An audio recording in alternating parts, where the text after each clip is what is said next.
Colorado did it again. We win a medal as one of the best states in which to retire. Did we win gold, silver, or bronze?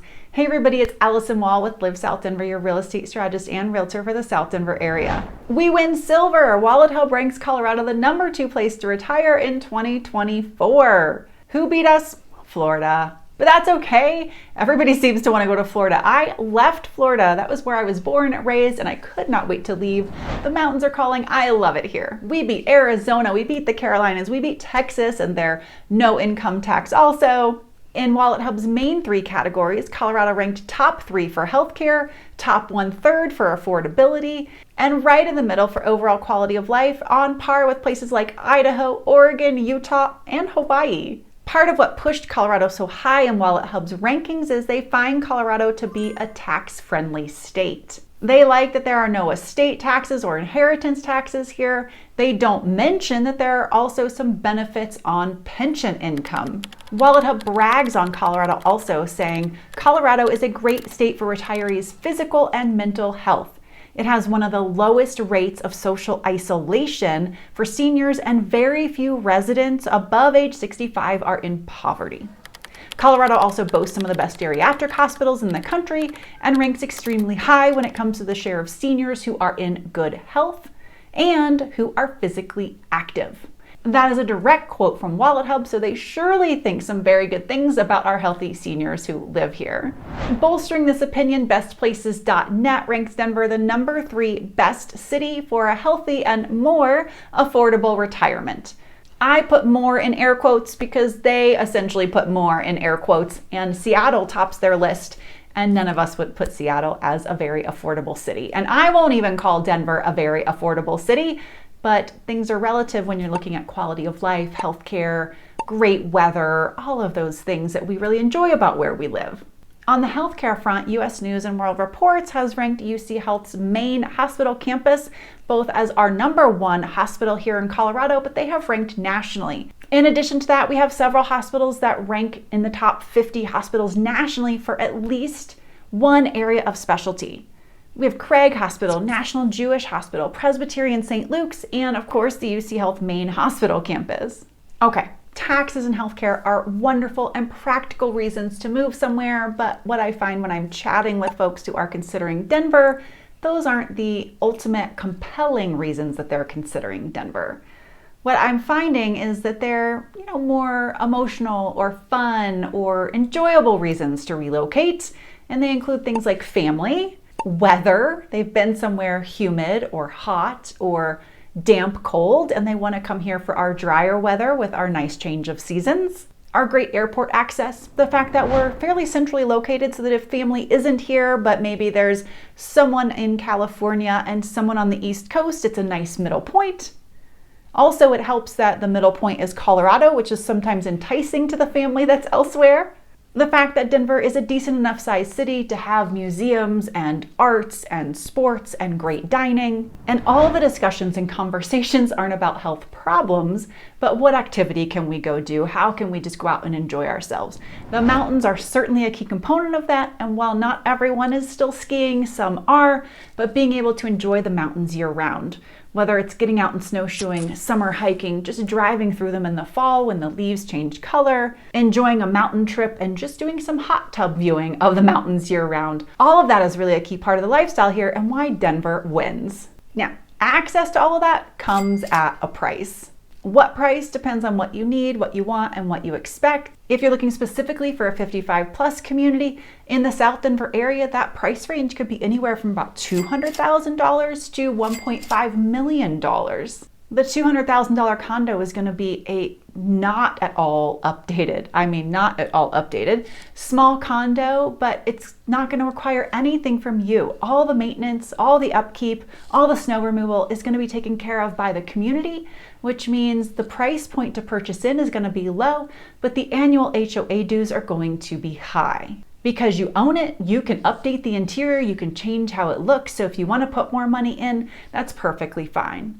The $1.5 million house, we're talking about a large single-story home, some open space behind, some mountain views, newer, very minimal upkeep and maintenance necessary at this time because it's a newer home. You're also paying a lot to get that view, but you're in a 55 plus community, so you're going to have neighbors, you're going to have amenities, you're going to have opportunities to connect over book clubs and game nights, and you'll have fitness centers and activity directors, but no one is coming by and cleaning up the snow for you, doing the shoveling. You'll have to hire that out if you're not going to do it yourself.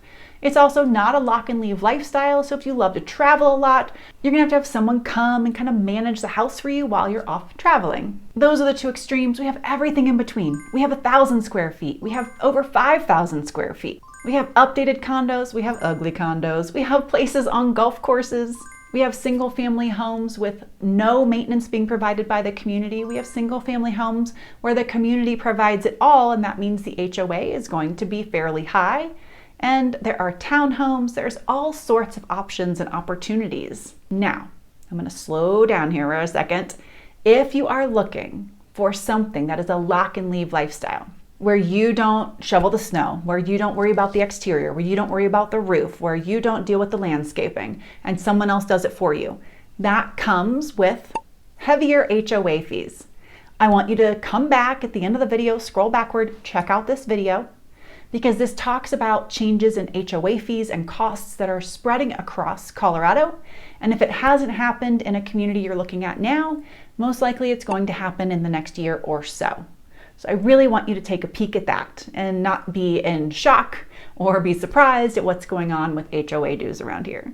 All right, to change tunes, we just talked about some bad news about HOA dues. Let's talk about some good news. We have just updated our South Denver retirement relocation guide, and we want to get it in your hands. Please reach out to request it. It has updated maps of 55 plus communities, not only here in South Denver, but we have included the stuff that's in the north side of town as well, because we want you to be fully informed. You'll have information about golf communities, lifestyle, hospitals, whatever you may want, at least on a high level. And then if you need more, we'll connect, no problem. There are so many more options across South Denver that are not 55 plus. We don't even touch on those in there. There is not enough room. And with all the new builds around, those can be fantastic options because there's so little maintenance that's needed for so many years after a new build and the warranty period with the builder.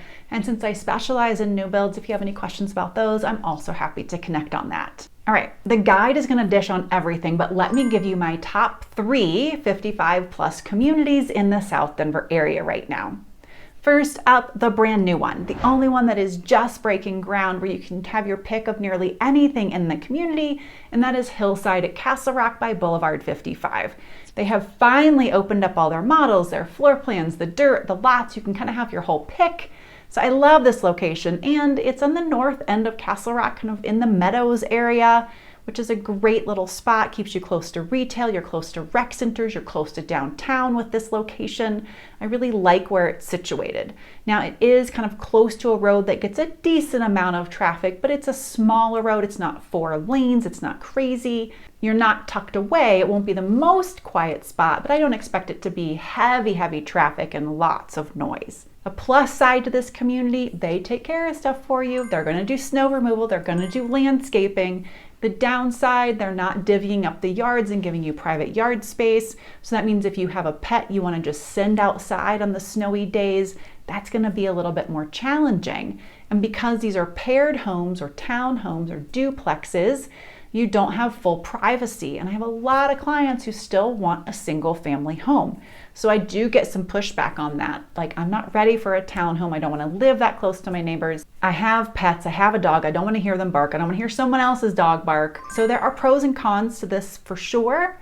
But if you're wanting low maintenance, this is a great opportunity. Another new construction location and most popular by far, you've heard me talk about it, Montaigne, their Regency collection, the 55 plus community by Toll Brothers. That's down near Crystal Valley Ranch. Very far south, but there are options for new construction as well as resale coming online. So you could take something that someone is reselling, you could build your own. It's going to really probably depend on 2 factors. Do you like where the new construction lots are? And which one seems a better value? Like, are you open to buying a home that someone's owned for a few years? Is the price right? Are you willing to take something that's not brand new? And just, do you like one location better than the other?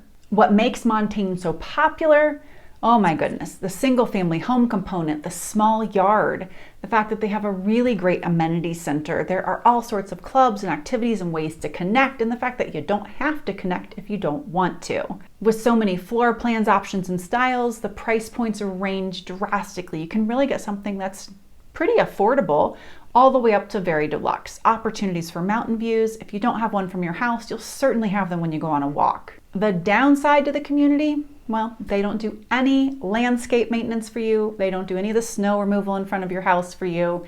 So if you want a lock and leave lifestyle, you plan to travel a lot, you're only here part of the year, you're a snowbird, you're gonna have to have someone come and take care of that part for you. To round out my top 3, we're heading into Highlands Ranch. We've got quite a few options in Highlands Ranch. The thing is, none of them are new construction, but that does not change their popularity. The most popular spots include the Village, Glen Eagles Village, and the Retreat. These are all homes clustered in, around, and near the golf course, the Links in Highlands Ranch. Most of them are single family homes. There are some attached homes. What is covered varies. With these being 55 plus communities, even though they're single family, the HOA is covering the majority of the exterior maintenance, snow removal, landscaping. It's a little different in each community, but for the most part, it's a pretty low maintenance lifestyle. Again, that's going to mean some different things when it comes to HOA, and each community is different.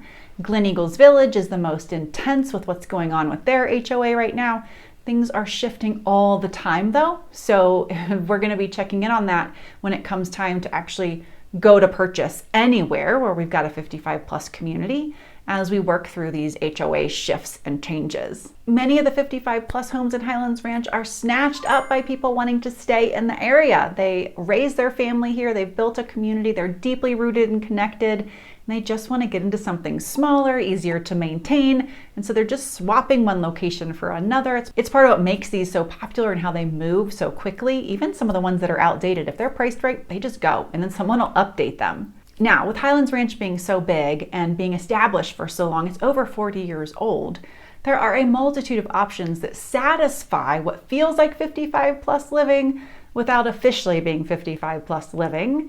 So if you just want to be in Highlands Ranch, you want access to the rec centers, you like the location, maybe you have family, kids, grandkids nearby, there is so much more we can consider aside from just these or similar locations. I hope these top 3 spots whet your appetite. Please go grab your South Denver Retirement Relocation Guide. And if you want to chat about retiring here in South Denver, please reach out. I would absolutely love to connect, and I will see y'all next week.